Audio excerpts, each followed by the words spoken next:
Calendar में 12 नहीं 10 महीने हुआ करता था, गायब थे ये 2 महीने। नमस्कार दोस्तों, क्या कभी आपने सोचा है कि जिन महीनों का नाम हम जानते हैं और वह 12 महीनों का एक साल होता है, शायद आपको जानकर हैरानी होगी कि पहले 10 महीनों का एक ही कैलेंडर होता था। कैलेंडर में 12 नहीं 10 महीने हुआ करता था, गायब थे ये 2 महीने। फिर बाद में 2 महीने जोड़े गए। हर महीने के नाम की अपनी एक कहानी है। अभी अप्रैल का महीना चल रहा है, इससे पहले साल के 3 महीने गुजर चुके हैं। तो क्या कभी आपने सोचा है कि इनके नाम कैसे पड़े हैं और इनके पीछे की क्या कहानी है? इन अंग्रेजी महीनों के नाम आखिर किस आधार पर रखे गए हैं, चलिए जानते हैं। मार्च, यह जानकर आपको बहुत आश्चर्य होगा कि नाम रखने के इस कर्म में जनवरी पहला महीना नहीं था। प्राचीन रोमन लोग साल भर युद्ध लड़ते थे और सर्दियों में 2 महीने आराम करते थे। युद्ध का क्रम फिर से मार्च में ही शुरू होता था, इसलिए मार्च को पहला महीना मानते हुए रोमन युद्ध के देवता मार्स के नाम पर इस महीने का नाम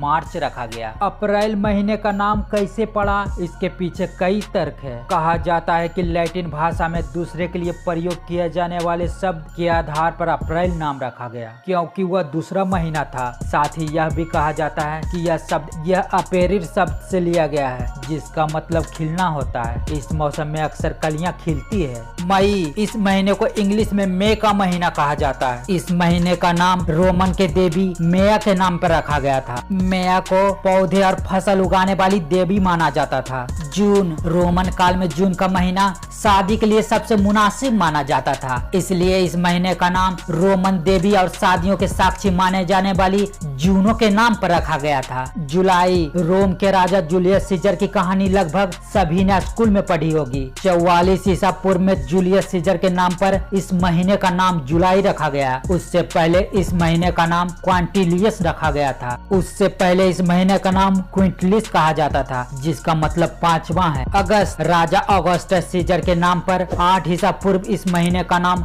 अगस्त रखा गया। उससे पहले इस महीने का नाम सिक्सटलिया कहा जाता था, जिसका मतलब छठा है। सितंबर, सितंबर महीने का नाम लैटिन भाषा शब्द के सेप्टम से रखा गया है, जिसका मतलब 7वां होता है। रोमन कैलेंडर के आधार पर यह 7वां महीना था। अक्टूबर, लैटिन भाषा में ओक्टा यानी 8, इसलिए 8वें महीने का नाम अक्टूबर पड़ गया। नवंबर, नौवा यानी कि 9वां, बस यही आधार पर 9वां महीना कहलाया नवंबर। दिसंबर, यह रोमन कैलेंडर का 10वां और आखिरी महीना था, इसलिए इसका नाम दिसंबर रखा गया। दिसंबर लैटिन भाषा में डेका यानी कि 10 होता है। अब आपको पता चल ही गया होगा कि आखिर में 2 महीने कौन से जोड़े गए थे। फरवरी, 690 ईसा पूर्व में पोम्पिलियस ने सोचा कि सर्दियों के खत्म होने और मार्च के शुरू होने के बीच में मनाए जाने वाले उत्सव फब्रुआ को पहचान मिलनी चाहिए, इसलिए उसने उत्सव के आधार पर उस महीने का नाम फरवरी रख दिया। जनवरी, जो साल का सबसे पहला महीना होता है, वह इस कैलेंडर में सबसे आखिरी में जोड़ा गया। साल के खत्म होने और नए साल के शुरू होने के आधार पर इस महीने का नाम जनवरी रखा गया। जनवरी जेनस भगवान के नाम पर आधारित था। जेनस अंत और शुरुआत के देवता माने जाते थे।